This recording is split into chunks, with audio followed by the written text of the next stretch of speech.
நம்ம இந்த குமணனில் பெருந்தலை சாத்தனார் பெருஞ்சித்தனார் 2 புலவர் இருந்திருக்கார். பெருந்தலை ஊர் சேர்ந்தவர் தான் பெருந்தலை சாத்தனார், அது கோபி பக்கத்துக்குன்னு சொல்கிறாங்க.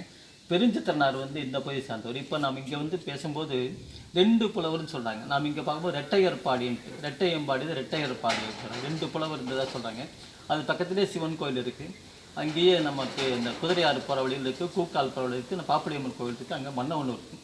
இதெல்லாமே தொடர்ச்சியாக ஒரு குமணன் சார்ந்த தொடர்ச்சியாக இருக்குன்னு சொல்லி ஒரு மரபு இருக்கு. அதை பத்தி கொஞ்சம் சொல்லுங்க. கோபி பக்கத்துல இருந்து ஒரு பெருந்தலை சாத்தனார் வந்தாருன்னு இல்லையா?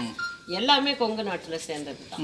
நமக்கு கொங்கு நாடுங்கிறது நம்ம இன்னைக்கு நினைக்கிறோம் ஒரு குறிப்பிட்ட கோயம்புத்தூர் திருப்பூர் மாவட்டங்களுக்குள்ள அடங்கியிருந்தது. அன்னைக்கு தென்கொங்கு வடகொங்குன்னு பிரிக்கிற அளவுக்கு ஒரு பரந்த நிலப்பரப்பா கொங்கு நாடு, பெரிய நிலப்பரப்பு. கிருஷ்ணகிரி தர்மபுரியில எல்லாமே கொங்கு சோழர்களோட கோவில்கள் எல்லாம் இருக்கு, கல்வெட்டுக்கள் இருக்கு.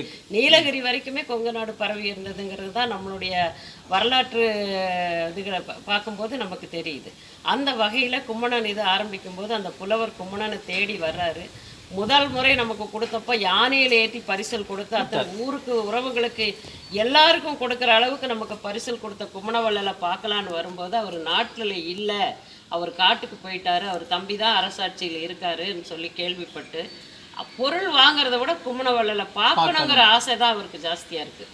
நன்றி, ஏற்கனவே அவருக்கு அவ்வளவு செஞ்சுருக்காரு, அவ்வளோ கொடுத்துருக்காருங்கிற நன்றிக்காக அவரை காட்டுக்குள்ளேயாவது நான் போய் பார்த்தே தீருவேன்னு சொல்லிட்டு அந்த காடு ஆரம்பிக்கிற இடம் இது கள்ளிவனம். அதாவது மலையும் மலை சார்ந்த இடம்தான் கும்மண மகாராஜா ஆண்ட இடம்னு சொல்கிறோம். அவர் அந்த அவருடைய அரசாட்சி ஆரம்பிக்கிற இடத்துல இருந்து இந்த இடத்துல அவருடைய கும்மண காவியத்தை நம்ம ஆரம்பிக்கிறது ரொம்பவும் பொருத்தமாக இருக்கும்.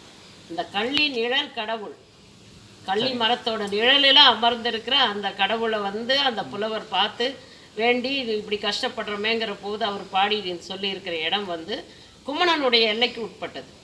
ஸோ இங்கிருந்து நம்ம நீங்க சொன்ன மாதிரி மன்னவனூர் கூக்கால் அப்படின்னு மேலே அந்த மலை உச்சி வரைக்கும் கும்மணன் எந்த காட்டுக்குள் போய் அவர் அஞ்ஞாத வாசம் இருந்தாரோ, எந்த இடத்துக்கு பெருந்தலை சாத்தனார் தேடி காட்டு வனத்துக்குள்ள அலைஞ்சு போனாரோ அந்த ஆராய்ச்சிக்கு இந்த இடம் தொடக்கமா இருக்கும்.